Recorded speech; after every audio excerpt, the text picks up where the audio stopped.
السلام عليكم ورحمة الله وبركاته.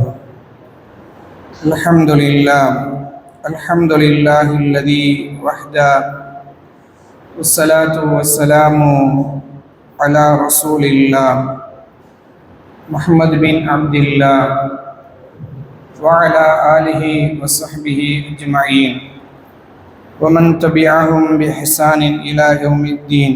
ما بعد، فقد قال الله تعالى في القرآن العظيم: يا أيها الذين آمنوا اتقوا الله ولتنظر نفس ما قدمت لغد واتقوا الله إن الله خبير بما تعملون. وقال نبينا صلى الله عليه وسلم: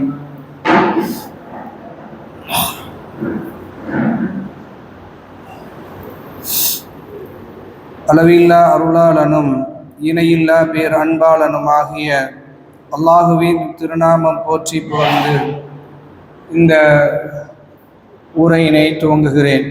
கண்ணியத்திற்குரிய எல்லாம் வல்ல அல்லாஹ் ஜல்ல ஷானுஹு தஆலாவின் நல்லடியார்களே, ரமலானுடைய இறுதி இரவிலே நாம் எல்லாம் ஒன்று குழுமியிருக்கிறோம். இதில் கடந்த 29 நாட்களாக அல்லாஹ்வினுடைய தனிப்பெரும் கிருபையினால் அவனுக்கு விருப்பமான பல்வேறு அமல்களில் நாம் ஈடுபட்டிருந்தோம். இப்பொழுது இந்த இரவு முடிந்தால் அடுத்து வரப்போகிற இரவிலிருந்து நமக்கு பெரிய சவால்கள் காத்து கொண்டிருக்கிறது. குறிப்பாக இந்த மாதத்தில் நாம் செய்த இந்த அமல்கள் எல்லாம் ஒரு பெரிய நன்மை மூட்டைகளை கட்டி கொண்டதை போலவும், அடுத்து 11 மாதங்களுக்கு நாம் சேகரித்து வைத்து கொண்டதை போல ஒரு பிரமிப்பை ஷைத்தான் நமக்குள் முதலாவது ஏற்படுத்துவான். நன்றாக புரிந்து கொள்ள வேண்டும். நாம் செய்த இந்த நற்கர்மங்களுக்கு, நாம் கேட்ட தௌபாவுக்கு மார்க்கத்தினுடைய வழிகளில் 2 இருக்கிறது. ஒன்று என்ன என்றால், நாம் கேட்ட பாவங்களை உண்மையிலேயே அல்லாஹ் மன்னித்து விட்டான் என்பதற்கு உறுதியான எந்த ஆதாரமும் இல்லை. மாறாக மார்க்கம் எப்படி நமக்கு சொல்கிறது என்றால், நீங்கள் கேட்ட பாவங்களை 2ஆக அல்லாஹ் பிரிக்கிறான். ஒன்று அல்லாஹ்வுக்கு இணை வைக்கிற பாவமாக இருந்து அதுக்கு நீங்கள் தௌபா செய்திருந்தால் அந்த பாவத்தை அல்லாஹ் மன்னிக்கிறான், உறுதியாக மன்னிக்கிறான், உங்களை மீட்டெடுக்கிறான். இந்த பாவம் இருந்தால் அல்லாஹ் ஒரு காலம் மன்னிக்கவே மாட்டான். சரி, ஷிர்க் அல்லாத வேறு பாவங்களுக்கு என்ன நிலை என்றால், அல்லாஹ் நாடினால் அவைகளை மன்னிப்பான், அல்லாஹ் நாடினால் அவைகளை மன்னிக்காமல் தண்டிக்கவும் செய்வான். இந்த 2 நிலைதான் மூமின்களுக்கு இருக்கிறது. நாம் கேட்ட அத்தனை தௌபாக்களும் பாவ மன்னிப்புகளும் அல்லாஹ்வை சார்ந்த பாவங்களாக இருந்தால் அதில் நாம் விழிப்புணர்வோடு இருக்கணும். இதனுடைய ரிசல்ட் இன்னைக்கு நைட்டோட முடிகிறது அல்ல. இதனுடைய ரிசல்ட் எப்பன்னா, நாம் மௌத்தா போய் மஹ்ஷருடைய பெருவழியில் எழுந்து நின்று அல்லாஹ்வுடைய வாயால் அல்லாஹ் சொல்வான், கஃபர்து லக, உன்னை நான் மன்னித்து விட்டேன் என்று காதால கேட்கிற வரைக்கும் ஷைத்தான் நம்மளை ஏமாற்றி விடாமல் பாதுகாத்து கொள்ள வேண்டியது ஒவ்வொரு மூமினுடைய பாதுகாப்பு வளையம். நீங்கள் ரமலான் முடிஞ்ச உடனே நமக்கு ஒரு பெரிய கிஃப்ட் கிடச்சிருச்சு என்று மமதையிலையும் மெதப்புலையும் மிதந்தோம். அதுதான் ஷைத்தான் நமக்கு விரிச்ச முதல் வலை. அதனால நாம் எது வரைக்கும் காத்திருக்கணும்? அல்லாஹ்வுடைய வார்த்தை நம்முடைய முன்னால், அதுவும் எப்படி நம்முடைய 2 தோள்களையும் அல்லாஹ் போட்டு அந்த உலகத்தில் இருக்கக்கூடிய எல்லா மனிதர்களையும் மறைத்து அவனும் நம்மளுமாக ஒரு ரகசியம் பேசுவோம். அல்லாஹ் பேசுவான் என்று பெருமானார் ஸல்லல்லாஹு அலைஹி வஸல்லம் சொல்லுகிறார்கள்.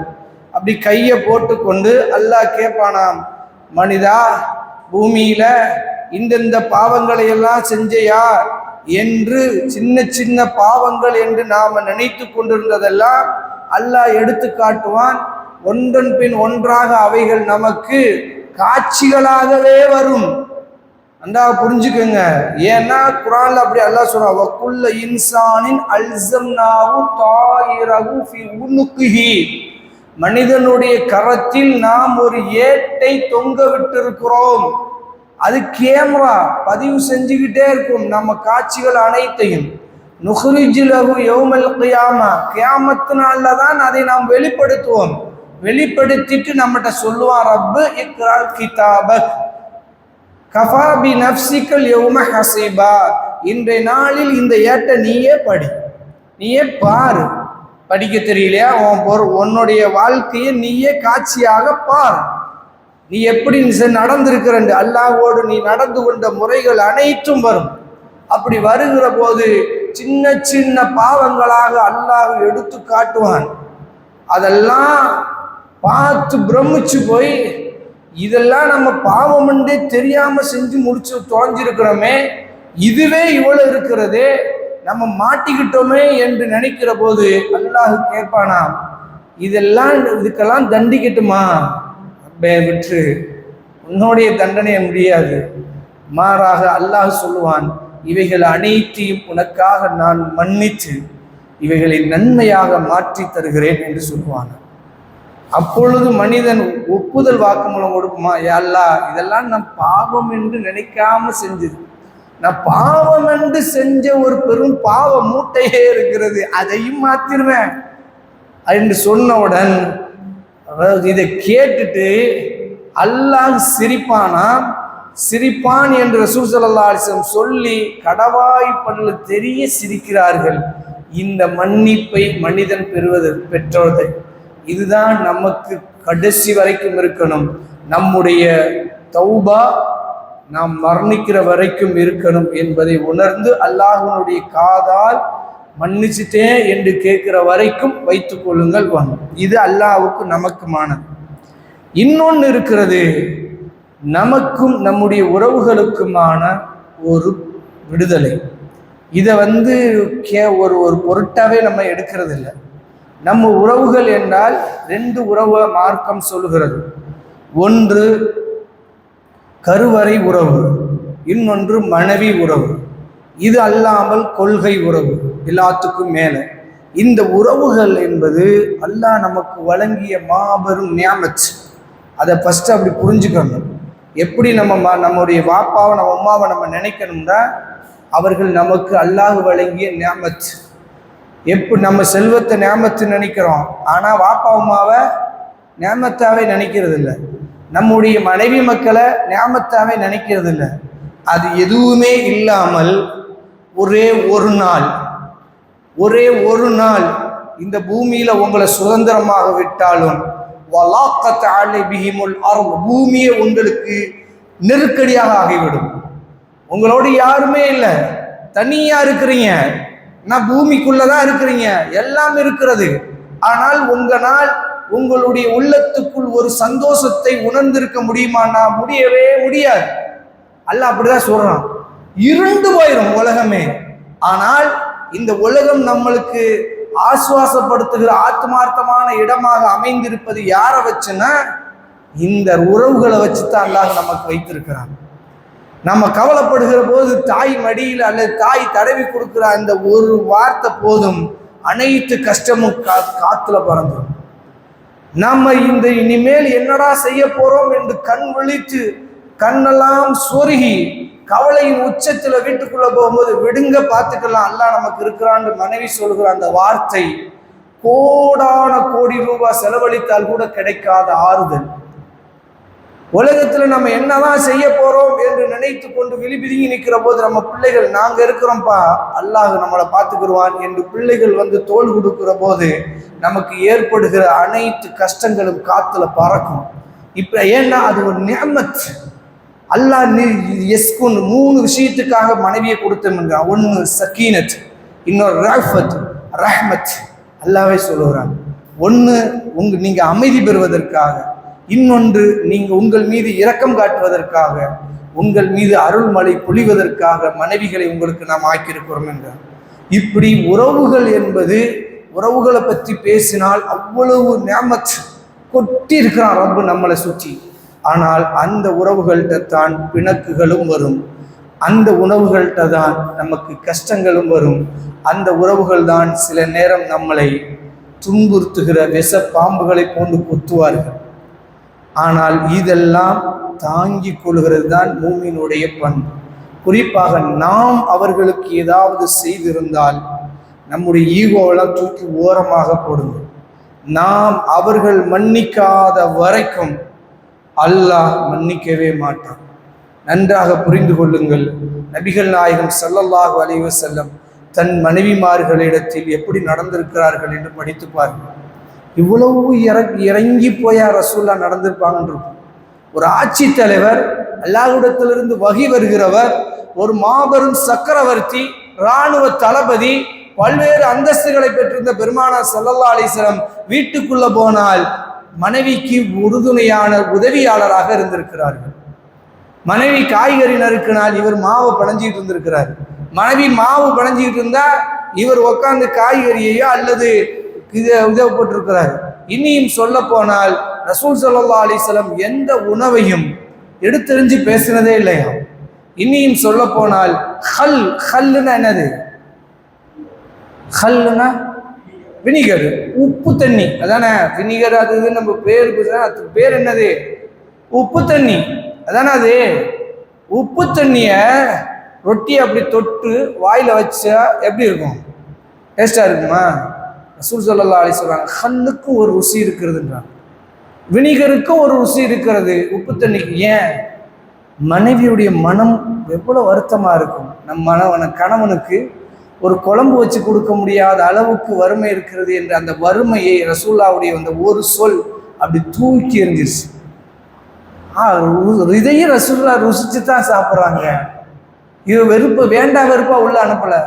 ஆனால் நம்முடைய நிலைமை என்ன தெரியுமா? நேர் உள்டா. பல மணி நேரம் கஷ்டப்பட்டு சமைச்சு கொண்டு வந்து வச்சு உப்பு கொஞ்சம் கம்மியாயிட்டா அவங்க மனசு அதனால என்ன பாடுபடும் என்பதெல்லாம் நமக்கு கொஞ்சம் கூட யோசனை கிடையாது. மண்ணாங்கட்டி மாதிரி இருக்கின்றோம். ஆனா என்ன தெரியுமா? அவர்களுக்கும் நமக்குமான இந்த உறவுகளை புரிந்து கொள்ளாதனுடைய விளைவு. ஃபர்ஸ்ட் மனைவிகளிடத்துல மன்னிப்பு கேட்டிருக்கிறோமா? தாய் இடத்துல மன்னிப்பு கேட்டிருக்கிறோமா? உலகத்துல எவன்ட்டே போய் மன்னிப்பு கேட்டிருப்போம். பாப்பா உங்கள்கிட்ட நான் தப்பா நடந்திருக்கிறேன், என்னை மன்னிச்சிருங்க என்று என்னைக்காவது கேட்டிருக்கோமா? ஏன்னா கேட்க மாட்டோம். ஏன்னா நம்ம நினைப்பு ஒரு வேளை அவர் மன்னிச்சு நம்மளை கிழிக்க போறது. புரிந்து கொள்ளுங்கள், தாய் தகப்பனுடைய மன்னிப்பு என்பது மிக பிரம்மாண்டமானது. பிள்ளைகளுடைய மன்னிப்பு அதைவிட பெருசு, மனைவியுடைய மன்னிப்பு அதைவிட பெருசு. ஏனென்றால் இந்த உறவுகள்கிட்ட மன்னிப்பு கேட்டு பழகணும். பெருமானார் ஸல்லல்லாஹு அலைஹி வஸல்லத்துடைய தோழர்களை பாருங்க, மன்னிப்பு கேட்கறதுக்கு அசராதவர்கள் சஹாபாக்கள். அவர்கள்ட்ட ஈகோவே இருந்த மன்னிப்பு விஷயத்துல இருந்ததே இல்லை. ஒரு நாள் பாருங்க, யார் அதிக கோபக்காரர்? நமக்கெல்லாம் தெரிஞ்சவர் யார் கோபக்காரர்? உமர் இப்னுல் கத்தாப் ரலியல்லாஹு அன்ஹு தானே. யார் சாஃப்டான ஆளு? ரொம்ப மிருதுவான மனுஷன், பேர் பெற்றவர் அபூபக்கர் ரலியல்லாஹு அன்ஹு. நேரு உல்டாவா நடக்குது இந்த சம்பவம். உமர் ரலியல்லாஹு அன்ஹுவுக்கும் அபூபக்கர் ரலியல்லாஹு அன்ஹுவுக்கும் மார்க்க சம்பந்தமாக எப்பயுமே ஒரு போட்டா போட்டி இருக்கும், ஒரு மோதலும் இருக்கும். இவரை விட நான் முந்தனுமுண்டு யார் நினைப்பா? உமர் ரலியல்லாஹு அன்ஹு நினைச்சுக்கிட்டே இருப்பாங்க. கடைசி வரைக்கும் அதற்கான முயற்சியில் இருந்திருக்கார்கள் என்பதற்கு ஒரு சம்பவம். உமர் ரலியல்லாஹு அன்ஹு அவர்கள் ஆட்சி பொறுப்பை ஏற்கிறார்கள். யாருக்கு பின்னால? அபூபக்கருக்கு பின்னால. ஆட்சி பொறுப்பை ஏற்ற அபூபக்கர் என்னென்னலாம் செஞ்சிருக்காருன்னு அப்படியே பார்க்குறாரு. பார்த்தா ஒரு கண்ணு தெரியாத மூதாட்டி வீட்டிலேயே இருந்திருக்காங்க. இவங்களுக்கு அபூபக்கர் ரலியல்லாஹு அன்ஹு அவர்கள் தேவையான உணவுகளை கொண்டு போய் வளமையாக கொடுத்துக்கிட்டு இருந்திருக்கிறாங்க, யாருக்கும் தெரியாம. இதை உமர் வாட்ச் பண்ணிட்டே இருந்திருக்காரு. தெரிஞ்சு போச்சு. இப்ப நாம என்ன செய்வோம்னா அதை பின்தொடர்வோம். உமரை அபூபக்கரை இன்னும் கொஞ்சம் நம்ம ஃபீட் பண்ணுவோம் அப்படின்ட்டு அந்த போட்டியில இவர் கொண்டு போறாரு. கொண்டு போய் கொடுக்குறாரு. கொடுத்தா அந்த அம்மாவுக்கு தெரியாது எது ஹலீஃபா அபூபக்கர் ரலியல்லாஹு அன்ஹு மௌத்தானது தெரியாது. இப்போ அந்த அம்மா உட்காந்து வாங்கி அதை எடுத்து இப்படி வாயில் வைக்கும்போது கேட்குறாங்க, அபூபக்கர் மௌத்தாயிட்டாரோ அப்படின்றாங்க. அப்போ கேட்குறாங்க, எப்படி தாயே உனக்கு தெரியுது அப்படின்னு. இல்லை அபூபக்கர் உணவு கொண்டுகிறவது பேரித்தம்பளத்தில் கொட்டையை எடுத்துட்டு தான் எனக்கு கொண்டு வந்து கொடுப்பாரு. ஆனால் இன்னைக்கு பேரித்தம்பளம் கொட்டையோடு இருக்கிறது. அப்படியானால் அபூபக்கர் என்னை இல்லை என்று நான் வழங்கிட்டேன். அப்போதான் உமர் ரலியல்லாஹு அன்ஹு சொன்னாங்க, இறந்தும் அபூபக்கர் என்னை ஜெயித்துக்கிட்டே இருக்கிறாரு. மௌத்தா போயிட்டாரு, ஆனாலும் என்னை ஜெயிக்கிறாரு. ஏன்னா அவர் செஞ்சு அவரை விட நான் கொஞ்சம் மேலே போயிடலான்னு தான் கொண்டு வந்து கொடுத்தேன். ஆனால் அங்கேயும் அபூபக்கருடைய அந்த அமலுக்கு நிகராக என் அமல் அமையலை, ஜெயிச்சிட்டாரு என்று சொல்றாங்க. அந்த அளவுக்கு மார்க்கத்தில் அமல்களில் முந்துவதில் அபூபக்கரும் உமரும் போட்டி போட்டிருக்கிறார்கள். நமக்கு சொல்லுகிற செய்தி அதுதான். போட்டி இருந்துகிட்டே இருந்திருக்கு. அதே போல மோதலும் இருந்திருக்கு. அபூபக்கருடைய கருத்தும் உமருடைய கருத்தும் ஒத்துப்போகாது பல தருவாய். ஆனால் அந்த மாதிரி தருணங்களில் எல்லாம் மென்மையாக போய்விடுவார்கள். ஆனால் ஒரு கட்டத்தில் இந்த மோதல் பெரிய அளவுக்கு ஆயிடுச்சு. ஆனா இங்கு உல்டாவா நடக்குது. கோபத்தின் சிகரம் என்று வர்ணிக்கப்பட்ட உமர் ரலியல்லாஹு அன்ஹு அவர்கள் அமைதியாக இருக்கிறார்கள். அபூபக்கர் ரலியல்லாஹு அன்ஹு கோபம் கொப்பளிச்சுட்டு வந்துருச்சு. கோபம் எப்படிப்பட்ட கோபம்டா, அபூபக்கர் அடிக்கிறதுக்கு போயிட்டாரு. யார?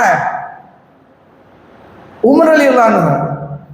உமர் ரலியல்லாஹு அன்ஹு அன்னைக்கு அல்லாஹ் சக்கீனத்தை இறக்கிட்டான் போல. அவர் வாட்டுக்கு பொறுமையா உட்காந்துக்கிட்டாரு. இது ரொம்ப விசாலமா போகுது சண்டை, கொஞ்சம் அமைதியாயிருவோம். அவர் அமைதியாயிட்டாரு. அமைதியாக எப்பயுமே இருக்கிற அபூபக்கர் பெரிய அளவு கோபப்பட்டார். கோபப்பட்டு நல்ல வேலை கை கலப்பு ஏற்படல, அல்லாஹ் காப்பாத்திட்டான். கொஞ்ச நேரம் உட்கார்றாங்க. உட்கார்ந்தா அமைதி நிலவுது, யாரும் பேசல. அப்பதான் அபூபக்கருக்கு புரியுது, நம்ம தான் அத்துமீறிட்டோம் என்றவுடன் கொஞ்சம் அப்படி மனம் உருகி உமர் ரலியல்லாஹு அன்ஹு மன்னிப்பு கேட்கிறார். கஃபர்து யாமா ஹத்தாப் இப்ன ஹத்தாபுடைய மகனை என்னை மன்னிச்சிருன்றார். இப்போ உமர் ரலியல்லாஹு அன்ஹுக்கு கோபம் வந்துச்சு. செய்யறதெல்லாம் செஞ்சுக்கிட்டு, எப்பயுமே இது ஒரு பாடம், யாராட்ட ஒருத்தர் தப்பு செஞ்சுட்டோன்னு வைங்க, நமக்கு தெரியும் நம்ம தான் தப்பு பண்ணிட்டோம், உடனே மன்னிப்பு கேட்கக்கூடாது. கேட்டீங்கன்னு வைங்க, அவங்க மன்னிக்காது மட்டும் இல்லை, அந்த மன்னிப்புக்கு வேலியில் அமைக்கி விட்டுருவாங்க. அந்த கொஞ்ச நேரம் காய போடணும். அது போடாமல் அபூபக்கர் கேட்டதனுடைய விளைவு உமர் ரலியல்லாஹு அன்ஹு மன்னிக்க மாட்டார். அது திருப்பி கேட்குறாங்க மன்னிச்சிருன்னு. மன்னிக்கவே இல்லை. கடுப்புல ஏஞ்சி நடந்துட்டாங்க. யாரு? உமர் ரலியல்லாஹு அன்ஹு ஏஞ்சி கிளம்பிட்டாங்க. இவர் விட மாட்டார் போல, செய்யறதெல்லாம் செஞ்சு அடிக்க வந்துவிட்டு கையெல்லாம் வாங்கிட்டு, எந்த அளவுக்குன்னா கையை படாததான் குறை, அவ்வளவு பண்ணி பேசிவிட்டு இப்போ மன்னிச்சிருன்னு நம்மளை சும்மா உட்கார விட மாட்டாருன்னு எஞ்சி போயிட்டாங்க. அபூபக்கர் ரலியல்லாஹு அன்ஹு பின்னாடியே போனார்கள். ஏன்? மன்னிச்சிரு. வீட்டு வரைக்கும் போறார்கள். வீட்டு கதவை அடைச்சிட்டாங்க. அபூபக்கர் ரலியல்லாஹு அன்ஹு அவர்கள் எப்படி வந்தார்கள் என்ன அந்த ஹதீஸ்ல வருது. ஆடை எப்படி தூக்கிக்கிட்டு எதையோ இழந்து ஒட்டுமொத்த உலகத்திலையும் பெரிய இழப்பை சந்தித்தவர்கள் போல பரிதவித்து ரசூல் ஸல்லல்லாஹு அலைஹி வஸல்லத்தினுடைய அவைக்கு ஓடி வருகிறார்கள். புரிந்து கொண்ட பெருமானார் ஸல்லல்லாஹு அலைஹி வஸல்லம், உங்களுடைய தோழர் ஒரு கம்ப்ளைண்ட் கொண்டுட்டு வர்றாரு, கொஞ்சம் எல்லாம் அமைதியா இருக்கின்றாங்க. அபூபக்கர் ரலியல்லாஹு அன்ஹு வந்து சொல்றாங்க, ஹத்தாபுடைய மகனுக்கும் எனக்கும் ஒரு வாக்குவாதம் ஏற்பட்டுருச்சு. அந்த வாக்குவாதத்தில் நான் அவரிடத்தில் நான் வரம்பு மீறிட்டேன். யார் சொல்றா? அபூபக்கர். நான் கொஞ்சம் வரம்பு மீறிட்டேன், ஆனா கொஞ்ச நேரம் கழிச்சு மன்னிப்பு கேட்டேன், மன்னிக்க மாட்டேன்ட்டாரு. ஏன்? அவர் மன்னிக்காமல் நான் மரணித்தால் அல்லாஹ் என்னை மன்னிக்க மாட்டான். யார் சொல்றா? இதுதான் லாஜி பேசு, அதனுடைய அடிப்படை இதுதான். உமர் மன்னிக்காத வரைக்கும் அல்லாஹ் மன்னிக்க மாட்டான். உமர் என்னை மன்னிக்கல, எதுக்கு வருத்தப்பட்டிருக்காங்க சஹாபாக்கள்? அல்லாஹ் மன்னிக்கலன்னு மட்டும் இல்ல, நாம் செய்த பாவங்களை பிற மனிதர்களும் மன்னிக்கவில்லையே என்று வருத்தப்பட்டு ரசூலாட்ட கம்ப்ளைண்ட் பண்றாங்க. ரசூல் ஸல்லல்லாஹு அலைஹி வஸல்லம் அமைதியா உட்காருங்கன்ட்டாங்க. உட்காருங்க அப்படின்னாங்க, உட்கார விட்டாங்க. கொஞ்ச நேரம் கழிச்சு வீட்டுக்குள்ள போன உமருக்கு மீண்டும் அல்லாஹ் திருப்புறான். என்னதான் வாக்குவாதம் நடந்து சண்டை நடந்திருந்தாலும்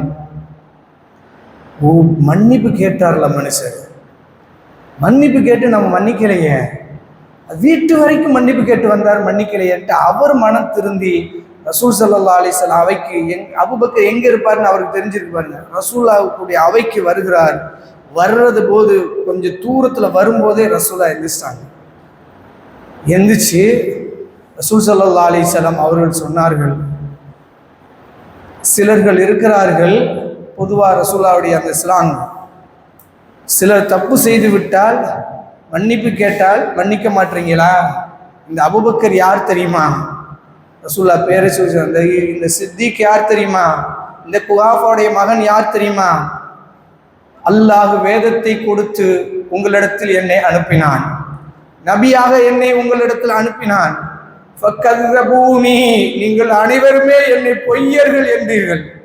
வஸத்திகூனி, இந்த உட்கார்ந்திருக்காரே இந்த ஹத்தாபுடைய மகன், இவர்தான் என்னை உண்மையாளர் என்றார். எல்லோரும் என்னை நீங்கள் வேற மாதிரி பார்த்தீர்கள், இவர்தான் அல்லாஹ்வுடைய தூதர் என்று என்னை ஏற்றுக்கொண்டவர், எனக்காக இவர்களை மன்னிக்க மாட்டீர்களா என்று பெருமானார் ஸல்லல்லாஹு அலைஹி வஸல்லம் அபூபக்கருக்காக யாரிடத்துல மன்னிப்பு கேட்கிறார்கள்? யார்கிட்ட கேட்கிறாங்க? உமர்கிட்ட ரலியல்லாஹு அபூபக்கருக்காக கேட்கிறாங்க. காரணம் என்னென்றால் அந்த மன்னிப்பினுடைய வெயிட்டை புரிந்து கொள்ளுங்கள். அன்னைக்கு ரசூல் ஸல்லல்லாஹு அன்னைக்கு உட்கார்ந்து நீயும் ரசூல் ஸல்லல்லாஹு அலைஹி வஸல்லத்தினுடைய கோபத்தை பார்த்துட்டு அபூபக்கர் ரலியல்லாஹு சொல்றாங்க, யா ரசூலல்லாஹ் நான் தான் வரம்பு மீறிட்டேன்.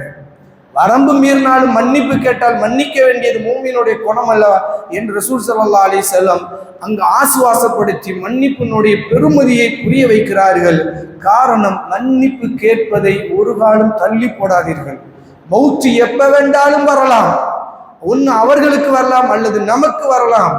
ஆனால் மன்னிப்பு கேட்காமல் மௌத்தாகிவிட்டால் அந்த மன்னிப்பு நம்ம அதுக்கு பின்னால் எவ்வளவு காலம் வருந்தி மன்னிப்பு கேட்டிருந்தாலும் அந்த மன்னிப்பு அவர்கள் மன்னித்தார்களா இல்லையா என்ற ரிசல்ட் நமக்கு தெரியவே தெரியாது. அதனால அல்லாஹ்வுக்காக வேண்டி மனைவிடத்துல மனமுருகி சொல்லுங்கள், நான் உனக்கு நிறைய அநீதி தான் செய்திருக்கிறேன், ஏனென்றால் அது அப்படித்தான், ஆனால் அல்லாஹ்வுக்காக என்னை மன்னித்து விடு. நம்முடைய உறவுகளிடத்துல சொல்லுங்கள், தாய் தகப்பனிடத்துல சொல்லுங்கள், குறிப்பாக சகோதர சகோதரிகளிடத்துல சொல்லுங்கள். ஒரே கருவறையில் 10 மாதங்கள் தங்கியிருந்து வெளியில வந்தவர்கள், அவர்களுக்கு நமக்கு இருப்பதை விட ரோசம் அதிகமாக இருக்கலாம். ஆனால் மன்னிப்பு அவர்களை விட நமக்குத்தான் மிகைத்திருக்கணும். மன்னிப்பு கேளுங்கள் அவர்களிடத்தில். மன்னிப்பு கேட்டு மன்னிப்பு விடுதலை பெறாத வரைக்கும் அந்த வழக்கு அல்லாஹ்வுடைய நீதிமன்றத்தில் இருந்துகிட்டே தான் இருக்கும். புரிந்து கொள்ளுங்கள். அவனுக்கும் நமக்குமான வழக்க நாம அல்லாஹ் நாடினால் மன்னிச்சு, அவன் காரணம் 70 தாயின் பாசத்தை விட விசாலமானவன், மன்னிப்பைத்தான் அவன் விரும்புகிறான், அப்படி மன்னிச்சுவான். ஆனா நம்முடைய உறவுகளில் இருக்கக்கூடிய நம்ம அமல்களால் அதை பாதுகாக்காது. அதுக்கு ஒரே தீர்வு நாம் மனமுறி அவரிடத்துல மன்னிப்பு கேட்டதான். மன்னிக்கலையா அதுக்கு அல்லாஹ் பார்த்துக்கோ. ரசூலா கண்டிச்சாங்கல்ல, அதெல்லாம் நான் மன்னிப்பு கேட்ட பின்னாடி மன்னிக்கலையா உனக்கு அப்ப நான் காட்டுறேன் அப்படின்னா அல்லாஹ் அவங்கள காட்டுறோம். அல்லாஹ் தான் சொல்றான் அபூபக்கர்ட்ட, நீங்க மட்டும் உங்களை மன்னிக்கணும்னு நினைக்கிறீங்க, உங்களுக்கு ஒரு பாவத்தை செஞ்சவர்களுக்கு நீங்க மன்னிக்க மாட்டீங்களா?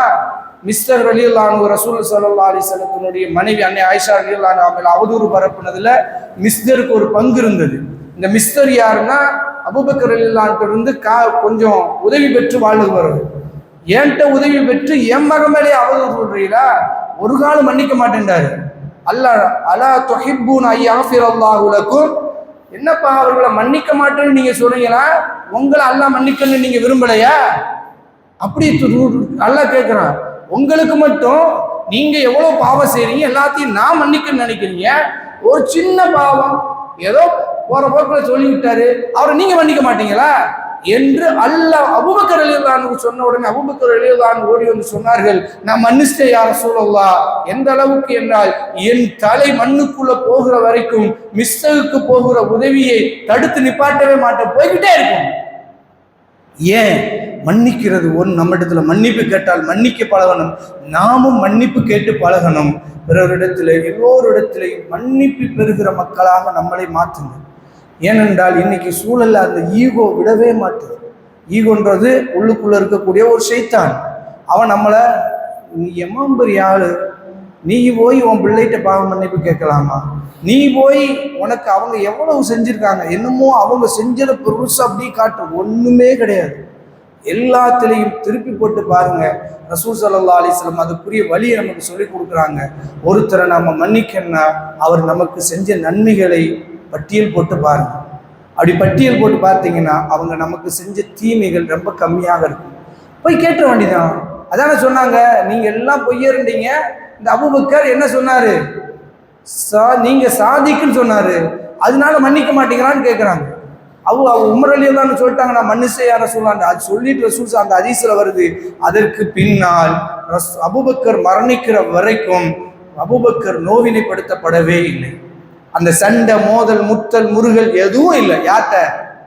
உமர் ரலியல்லாஹு. அதனால மன்னிப்பு கேளும். மூணாவது விஷயமாக இன்னைக்கு நான் உங்களுக்கு வலியுறுத்துவது, அமல்கள் என்பது இறுதி தருவாயை பொறுத்துத்தான் அதனுடைய கூலிக்கு தகுதியாக மாறுகிறது. அல்லாஹ் நமக்கு கூலி கொடுப்பதற்கு அமல்களை ஸ்டார்டிங்கை வச்சு முடிவு பண்ணுறதில்லை, அதனுடைய நடுப்பகுதியை வச்சு முடிவு செய்யறதில்லை, அதனுடைய இறுதி பகுதியை வச்சு தான் அல்லாஹ் முடிவு செய்கிறான் என்று நபிகள் நாயகம் ஸல்லல்லாஹு அலைஹி வஸல்லம் சொல்றாங்க. புகாரியில் வரக்கூடிய செய்தி, புகாரியில் 7 இடத்துல இன்னமல் அஅமாலு பின்னியாத், நிச்சயமாக செயல்கள் அனைத்தும் எண்ணங்களை பொறுத்தே அமைகின்றன என்று வருது. இந்த 7 இடங்கள்ல ஒரே ஒரு இடத்துல ரசூல் ஸல்லல்லாஹு அலைஹி வஸல்லம் அப்படியே மாத்துறாங்க, இன்னமல் அஅமாலு பிஹவாத்திமிஹா, நிச்சயமாக செயல்கள் அனைத்தும் அதனுடைய இறுதி தருவாயை பொறுத்து இருக்கிறது. இறுதியில நம்ம எப்படி இருக்கிறோம் என்பதை வச்சுதான் நம்முடைய அமல்கள் அல்லாஹ்விடத்தில் அந்தஸ்துக்குரியதாக மாறுது, கூலி பெறுவதற்குரிய தகுதியை பெறுகிறது. மாறாக நாம நின்று விடிய விடிய அப்படி நின்று வணங்கிட்டு ஒன்றும் காலையில ஒரு அமலை விட்டுட்டோம்னா ஒட்டு மொத்தமும் நாசமா போயிடும். அதுக்கு உதாரணம் ரசூல் ஸல்லல்லாஹு அலைஹி வஸல்லம் காலத்திலேயே பாருங்க. ஒரு சஹாபி அழகா ஒளி செய்கிறாரு, முகம் கழுவுறாரு, 2 கைகளையும் மணிக்கட்டு முட்டி கை வரைக்கும் கழுவுறாரு, அடுத்து காலையும் கழுவாரு, மசகு செய்யறாரு, மசகு அழகா செஞ்சு முடிச்சிட்டாரு, காலையும் கழுவிட்டாரு. கால் கழுவுற இடத்துல ஒரே ஒரு குண்டூசி அளவு என்னல்ல தண்ணி படலை. இப்ப ரசூலா சொல்றாங்க, வயலுலில் அகாப், இந்த ஒழுங்கா கழுவாதவர்களுக்கு கேடு. ஏன்? அந்த குண்டூசி அளவு படுறத கவனம் இல்லாம கடைசியா கைவிட்டாரு, அதனுடைய விளைவு ஒழு இல்லாமல் போயிடுச்சு. ஒழு போனதனுடைய விளைவு என்ன? தொழுகை இல்லை. இப்ப நின்று தொழுதது எல்லாம் எதுல வச்சு முடிவாகி போச்சு? எதை வச்சு முடிவாகி போச்சு? அந்த குண்டூசி அளவு தண்ணி படாததை வச்சு அந்த கடைசி, அதான் ரசூலா சொன்னாங்க ஹவாத்திமீகா, இறுதி முடிவை வச்சுத்தான் அமல்கள் தீர்மானிக்கப்படுகிறது என்று. அதனால நாம கடைசி இரவுல இருக்கிறோம் என்று நினைத்து கொண்டு நம்முடைய அமலை வீணாக்காமல் இருக்குன்னா நாம அல்லாஹ்விடத்துல இத்தனை நாள் எப்படி இருந்தோமோ அது போலயே இருப்போம். இன்ஷா அல்லாஹ் எப்படி இருப்போம்? அல்லாஹ்விட்ட பாவம் மன்னிப்பு கேட்டவர்களாக, அல்லாஹ்வுடைய ரஹ்மத்தை எதிர்பார்த்தவர்களாக, அல்லாஹ்வுடைய வேதத்தை ஓதியவர்களாக, அல்லாஹ்வை தஸ்பீஹ் செய்தவர்களாக, அல்லாஹ்வோடு எப்படி நம்முடைய நடவடிக்கை இருந்ததோ அதே போல இன்னைக்கு ஆக்கிடுவோம். இன்னைக்கு நம்ம மிதப்புல விட்டுட்டு நம்ம உலகம் மிதச்சிருச்சுன்னா ஒரு அடி அடிச்சு தட்டி போயிடும். அதனால ரொம்ப கவனமாக வரப்போகிற இந்த சில மணி நேரங்கள், ஏன்னா அடுத்து இஃப்தார் வரைக்கும் நோம்புல காலையில ஃபஜ்ர் வந்துருச்சுன்னா ஓரளவு சேஃப் ஆயிடுவோம். என்ன ஆயிடுவோம்? ஒரே தூக்கம் தான். தூக்கம் எழுந்துச்சு காலையில் எழுந்துச்சு பெருநாளைக்கு ரெடி ஆகிறதுல அப்படி போயிடும், அல்லாஹ் கொண்டு போயிடுவான். ஆனால் இந்த இரவு ஃபஜ்ர் வரைக்கும் உள்ள இந்த இரவுல தான் எல்லா பலாவும் வந்து சேரும். அதனால விடாமல் கஷ்டப்பட்டாவது அமல்களில் ஈடுபடுங்கள். முடியாத பட்சத்தில் தவக்கல் அலல்லான்னு தூங்கிடும். வெட்டியா பேசிட்டு இருக்காரு. அநியாயத்துக்கு உலகத்தை பற்றி நீங்க எவ்வளவு பேசினாலும் உலக காரியங்கள் நடந்து கொண்டே தான் இருக்கும். அது பேசுறதுனால நமக்கு எந்த நன்மையும் இல்லை, என்ன தீமைகள் தான் அதிகம். அதனால அதெல்லாம் தூக்கி ஓரமா போட்டு ஒன்று குரான் ஓதுங்க, திக்ர் பண்ணுங்க. இல்லையா சலாமத்தாக நல்லா தூங்கிடுங்க. ஏன்னா அல்லாட்ட போயிடும் ஆன்மா, தௌபாவோட போகட்டும். அதை விட்டுட்டு வெட்டி கதைகளை எல்லாம் இன்று இரவு பேசி வீணடிச்சிடாம அல்லாஹ் பாதுகாப்பானாக. 3 விஷயம் சொல்லியிருக்கிறோம் கடைசியாக. 1, அல்லாஹ்விடத்துல பாவ மன்னிப்பை அதிகப்படுத்துங்கள். அது இறுதி எது வரைக்கும் இருக்கட்டும், எது வரைக்கும் இருக்கட்டும், எது வரைக்கும் இருக்கட்டும், திரும்ப மகஷர்ல அல்லாஹ்வுடைய வார்த்தையை காதால கேட்கணும். உன்னை மன்னிச்சுட்டப்பா அப்படின்னு அல்லாஹ் சொல்ற வரைக்கும் விடாதீங்க. 2வது, உறவுகள்கிட்ட எல்லோத்தையும் மன்னிப்பு கேளுங்க. மன்னிப்பு பெறுவதற்கு அனைத்து முயற்சிகளையும் மேற்கொள்ளுங்க. 3வது, நம்முடைய அமல்கள் கடைசியை வைத்துத்தான் தீர்மானிக்கப்படுகிறது என்பதை ஈமானை கடைசி வரைக்கும் பாதுகாப்பதற்கு போராடிக்கிட்டே இருங்க. அமல்களோடு போராடிக்கொண்டே இருங்கள். இன்ஷா அல்லாஹ் மஹ்ஷரில் அல்லாஹ்வை நாம் சந்திக்கிற போது மலர்ந்த முகத்தோடு, ரப்புல் ஆலமீனுடைய திருப்தியோடு, ரப்புல் ஆலமீனுடைய முஹப்பத்தோடு நம்மளை சந்திப்பதற்கு அல்லாஹ் தௌஃபீக் செய்வானாக. சுப்ஹானக அல்லாஹும்ம பிஹம்திக.